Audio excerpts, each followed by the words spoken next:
Governor, we're going to start with Dan in Boalsburg, who we were talking about opioids earlier in the show.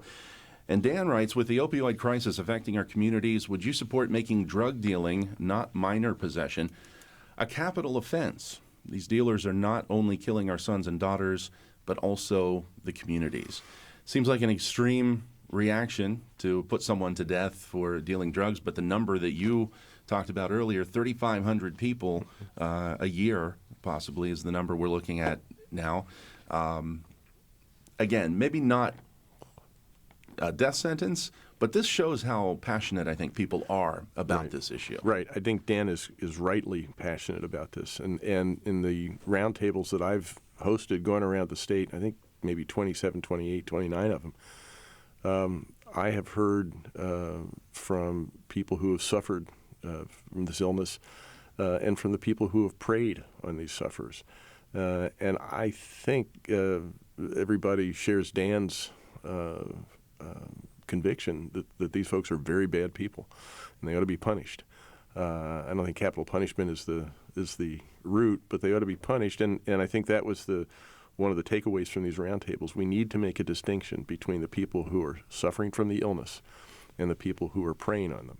People who are suffering from the illness, we need to treat that as the medical problem it is. The people who are preying on these sufferers, we have to throw the book at them. Are harsher penalties something that you want to see on the table for the street level dealers? I haven't actually gotten down to the specific penalties. I think some of them are fairly severe at this point.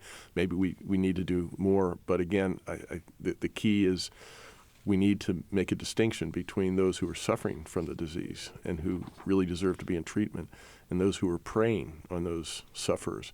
We really ought to throw the book at those people who are preying on the sufferers. Deborah in Jonestown wrote in, it disturbs me that Pennsylvania has made a choice to tax vape shops for their goods as Pennsylvania is taxing cigarettes. They are two completely different things. Vape shops have continued to save people from the hazards of smoking. It's in no way a substance that could be considered as tobacco. Why tax something that is doing something good for many people?